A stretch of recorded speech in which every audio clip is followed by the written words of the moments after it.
Oke, selamat malam semuanya. Ya, ini F-Talk edisi 31 Oktober 2022.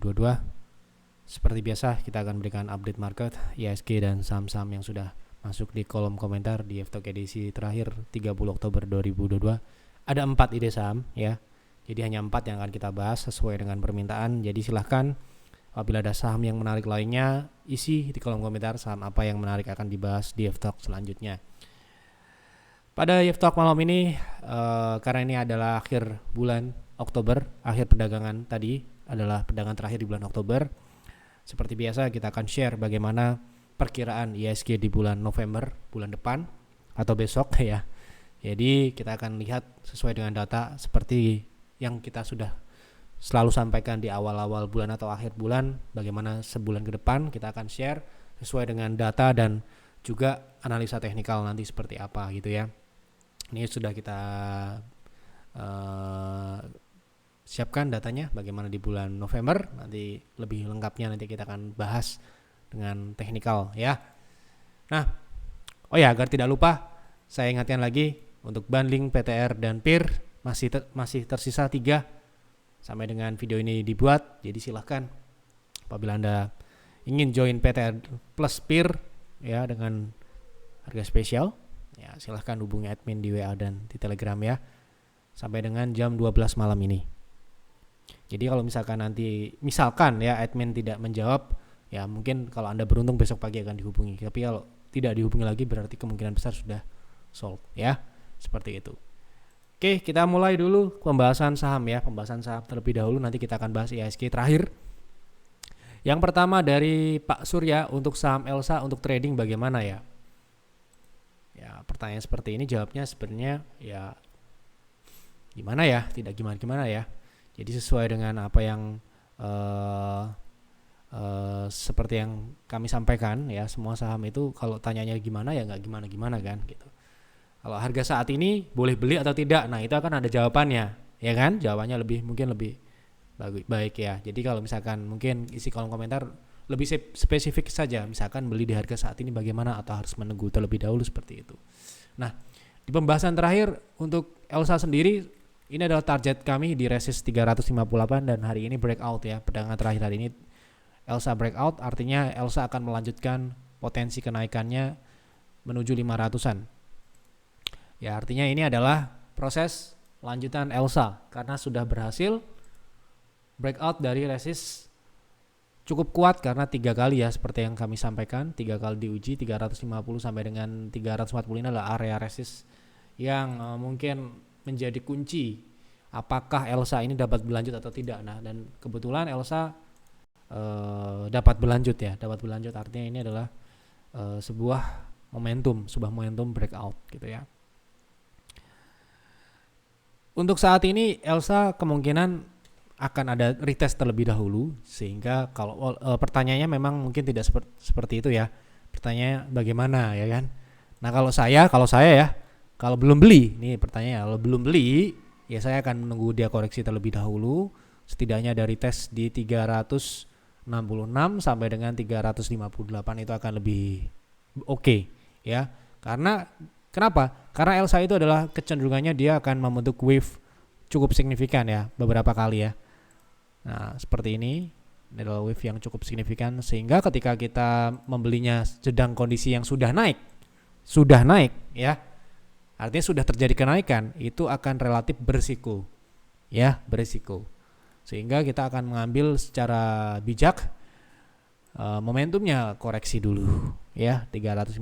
Apabila tidak terjadi koreksi, biarkanlah dia naik dulu sampai dengan terjadinya koreksi ya, itu mungkin akan lebih baik karena tidak ada saham yang naik terus kan, nanti akan juga selalu akan ada koreksi dulu gitu ya gitu. Nah, bagaimana target berikutnya untuk Elsa?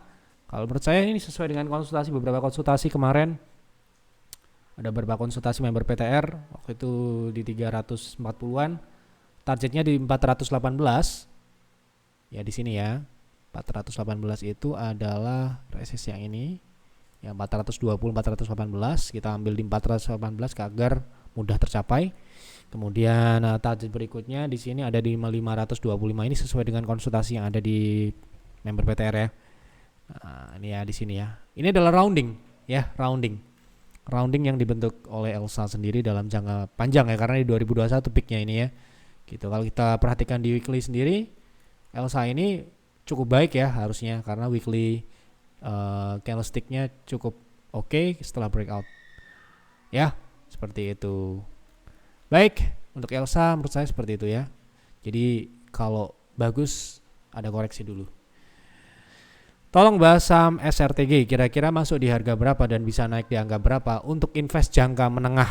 Jangka menengah berarti kita akan menggunakan weekly ya. Untuk invest Saratoga, sepertinya Saratoga terakhir dalam fase koreksi ya. Nah ini di sini kita lihat weekly. Nah, Saratoga sendiri saat ini bertahan di EMA 60. Ya, asumsi kita adalah ketika dia bertahan di EMA 60 itu adalah bagus ya. Tetapi kalau misalkan lebih bagus lagi adalah ketika dia momentumnya adalah memecahkan tren koreksi ini. Probabilitasnya akan lebih besar untuk untungnya. Nah di harga saat ini memang disupport, tetapi probabilitasnya masih 50-50. Bisa saja dia breakdown turun. Nah bagaimanakah menyikapi dengan kondisi seperti ini? Kalau kami, karena tujuannya ini untuk invest ya, pertama-tama yang kita lihat adalah fundamental, laikah dibeli di saat ini yang belum ada konfirmasi secara teknikal gitu ya. Kalau kita lihat dari sisi kinerja di tahun ini, sebenarnya Saratoga harusnya bagus dengan adanya ya kinerja anak-anak usahanya seperti Adaro sendiri juga masih oke gitu ya, masih baik pertumbuhannya. Nah di sini di 2021 yang lalu memang Saratoga sudah menunjukkan kenaikan pertumbuhan sejak 2020 bahkan ya, ketika terjadi pandemi Saratoga ini sebagai holding dia menunjukkan kinerja yang cukup positif. Yang artinya apa? Artinya kenaikan harga sahamnya ini sudah terrefleksi di 2021 bahkan. Nah, sekarang ini kan sudah sedang koreksi. Koreksi yang paling ideal adalah di 0,3 dan 0,6. Nah, itu tadi. Kalau misalkan posisinya saat ini masih belum terkonfirmasi, bisa saja dia akan turun dulu ke 0,618 yang mana itu di bawah 60 di harga 1.800. Jadi kalau beli sekarang ini menurut saya belum. Tunggulah paling tidak di 2.150 sampai dengan 1.800. Itu dua opsi apabila tren turun yang dibentuk sejak April ini masih berlanjut. Nah, bagaimana apabila tidak terjadi penurunan justru memecahkan tren ini? Ya Anda ikuti saja.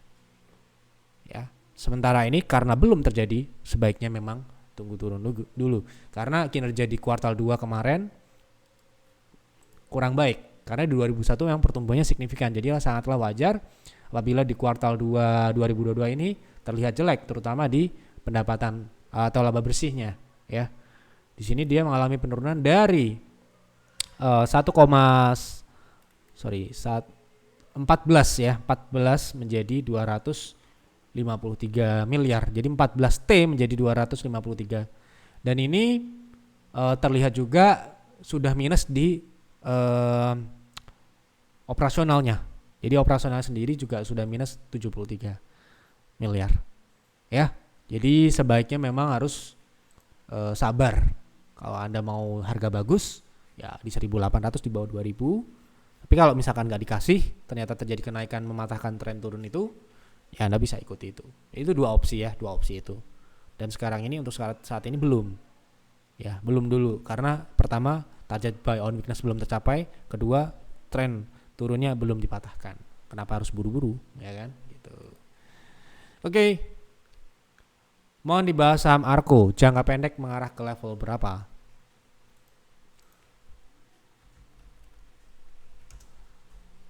Oke. Ini saham baru ya, saham Arko. Saat ini Arko ini supportnya ya di 535, jadi sepertinya masih mengarah ke support 530-an ya. Ini adalah pembahasan terakhir ya, sehingga ini mungkin akan menjadi target turunnya. Semoga tidak tembus. Kalau ditembus ini akan mengarah lanjut ke bawah lebih dalam, karena ini merupakan support yang kuat. Kenapa kok dibilang support yang kuat? Diuji lebih dari satu kali ya, dibentuk, diuji, ini relatif ya, diuji juga. Nah ini diuji berapa kali ya ini ya, 1, 2, 3. So kalau ini ditembus berarti ya akan menjadi jelek ya, karena akan turun lebih dalam. Berapakah gitu ya? Ini karena ini adalah 0,5 berarti ada 0,6 di 465. Seperti itu. Jadi sementara ini di 530 520 dulu. Kalau itu lewati Anda bisa tunggu lebih rendah di 400, di bawah 500 ya 460-an. Jangka pendek.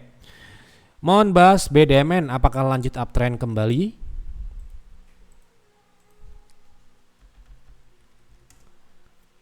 Oke, untuk BDMN saat ini sedang koreksi, wajar karena dia sudah mengalami kenaikan yang cukup signifikan dan juga bisa dikatakan kenaikan ini bisa dikatakan berada di area target naiknya ya. Target naiknya itu adalah area resist 3.500 sampai dengan level psikologis 4.000. Walaupun 4.000 belum tercapai ya. Gitu.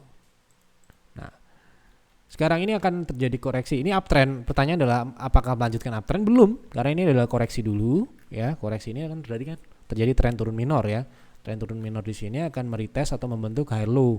Kalau high low ini tuh berhasil terbentuk berarti akan uptrend. Baru akan uptrend. Kalau sudah terbentuk high low baru. Karena ini masih belum. Nah, berapakah high low-nya? Perkiraannya ya. Sekarang ini tepat di 0,38. Kalau ini bisa menjadi dipertahankan, ini bisa juga sebagai trend line ya, trend line yang sepertinya ya kemungkinan bisa dipertahankan ya gitu. Nah, kalau kita lihat ini bisa ditembus, berarti high low-nya nanti bisa jadi di support atau resist yang sebelumnya, support yang sebelumnya adalah resist ya. Ini ya di 3090 ini. Tembus berarti ini ke sini. Di sini karena sempat menjadi resist ya. Kemudian di retest sekali dan berhasil naik cukup signifikan setelah terjadinya retest. Sehingga menurut saya kalau untuk entry misalkan mau beli ya, kalau belum ada bullish candle terbentuk sebaiknya tunggulah di area 3200 sampai dengan 3090 atau 3100 seperti itu. Oke, karena cuma 4 ide yang masuk di kolom komentar di FTOK edisi terakhir di 30 Oktober ya, kita akan bahas hanya 4 itu dan kita akan lanjutkan di ISG ya, pembahasan ISG sendiri. Seperti biasa di bulan Oktober kita juga share bagaimana perkiraan ISG, di bulan September kita share juga bagaimana, dan juga ditambah juga pembahasan-pembahasan di stock call setiap minggu ya. Jadi setiap minggu kita juga update seperti yang terjadi kenaikan di hari ini juga sudah diperkirakan, target turun di support gap di 6.700 juga sudah perkirakan di Oktober kemarin ISG turun menyentuh 6.750 yang mana itu adalah target support gapnya. Setelah itu tercapai sesuai dengan judul, ISG rebound sampai dengan hari ini ISG sudah berada di 7.000, hampir menyentuh 7.100 ya kan. Setelah menyentuh 7.000 ini gap terlihat di H4 ya. Ini gapnya sudah tertutup, hampir tertutup sempurna, dan target pullback kita di 7.100 sekian belum tercapai dengan baik. Artinya ini akan masih mengarah ke sana ya. Nah, bagaimanakah di bulan November 2022 ya? Kita akan lihat data historisnya dulu. ISG selama 10 tahun terakhir di bulan November hanya naik 3 kali. Jadi kecenderungan di bulan November adalah turun. Seperti yang Anda lihat sendiri, di 2012 turun 1,7, 2013 turun 5,6%, 2015 turun tipis 0,5, 2016 turun signifikan 5%, 2017 turun tipis 0,8%, 2019 turun 3,48%, di 2021 turun tipis 0,87%. Jadi kalau kita lihat polanya, turun tipis, turun signifikan, turun tipis, turun signifikan, turun tipis, turun signifikan. 2021 turun tipis. Ya, setelah turun tipis, ya Anda lihat polanya, setelah turun tipis, ya. Di 2017 habis itu 2018 naik, ya. Nah, ini beberapa pola tapi memang tidak secara spesifik kita akan sebutkan akan pola yang berulang, tidak, tapi kita akan cocokkan di kondisi teknikalnya yang mana target turun gapnya sudah tercapai untuk koreksi jangka pendek ya. Bagaimanakah ISG di bulan November ini? Perkiraan kami akan cenderung turun tipis di bulan November awal. Kemungkinan ISG melanjutkan pullback seperti yang kami sampaikan di Stockholm minggu ini ya, dengan target di 7.100, 7.120, 7.140. Nah, nanti Di pertengahan bulan November kemungkinan akan ada terjadi istirahat dulu, konsolidasi juga di bawah 7.200, kemungkinan seperti itu, sehingga secara keseluruhan sampai dengan bulan November IHSG kecenderungannya adalah minus tipis. Ya, kemungkinan itu prediksi ya, sekali lagi ini prediksi, bisa benar bisa salah. Yang jelas apa kesimpulannya apabila perkiraan IHSG seperti itu? Fokus kita tetap akan mencari saham-saham yang second line atau third line. Ya, seperti di bulan ini yang kinerjanya cukup bagus adalah seperti Medco, seperti yang kami share di TradingView. Mungkin Bapak Ibu sudah lihat Medco. Ya, bulan ini kinerjanya cukup, ya bisa dikatakan cukup oke, ya. Satu bulan terakhir ini kinerjanya adalah 26%. Ya, Medco merupakan ide trading atau rekomendasi gratis kita di TradingView, ya.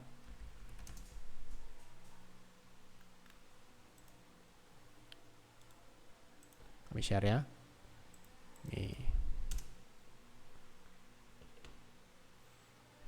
Jadi Medco ini kita share di tanggal Oktober akhir ya, di 995 dan saat ini mengalami kenaikan 26% ya.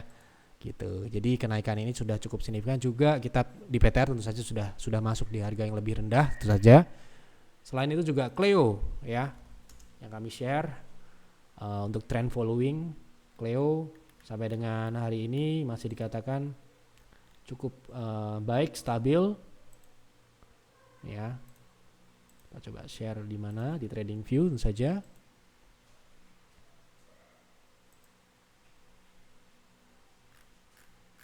Hari ini WNSP yang kita masukkan ya.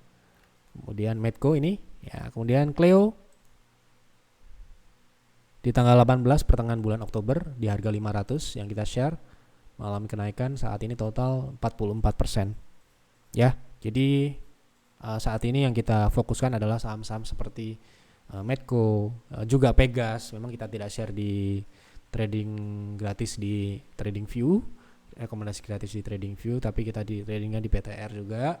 Dan ada beberapa saham-saham yang kategori small caps yang agresif juga kita sedang cermati ya, yang agresif yang bisa naik di atas 10%, kita akan kumpulkan dan kita akan perhatikan, cari momentum untuk masuk ya saja. Karena di bulan November itu kecenderungannya IHSG masih seperti yang saya sampaikan, masih konsolidasi dan kemungkinan kecenderungannya adalah turun ya. Di awal-awal minggu awal, minggu pertama, minggu kedua kemungkinan akan ada lanjutan pullback seperti yang kami sampaikan di stock call. Namun di akhir-akhir nanti untuk momentum di bulan Desember biasanya terjadi koreksi di minggu-minggu terakhir ya. Kita akan lihat siapa yang market seperti apa, kita akan ikuti saja. Itu saja yang dapat saya sampaikan di F-Talk malam ini. Semoga dapat mencerahkan Bapak Ibu semua, Bapak Ibu bisa dapatkan informasi yang menguntungkan. Ya, sekali lagi silahkan isi di kolom komentar saham apa yang menarik untuk dibahas di F-Talk selanjutnya. Dan jangan lupa untuk join PTR dan PIR sekaligus dalam penawaran bundling trade vesting ya untuk bulan Oktober ini. Silahkan hubungi admin di WA ataupun di Telegram. Itu saja, mohon maaf apabila ada kekurangan atau kesalahan dalam penyampaian F-Talk malam ini. Dukung kami dengan klik like, dengan subscribe apabila Anda belum subscribe, dan boleh di-share ke teman-teman Bapak Ibu yang juga trading dan invest saham. Ajak nonton F-Talk. Hampir setiap malam kita akan berikan video update terkait update market ya. Itu saja, selamat malam dan selamat beristirahat.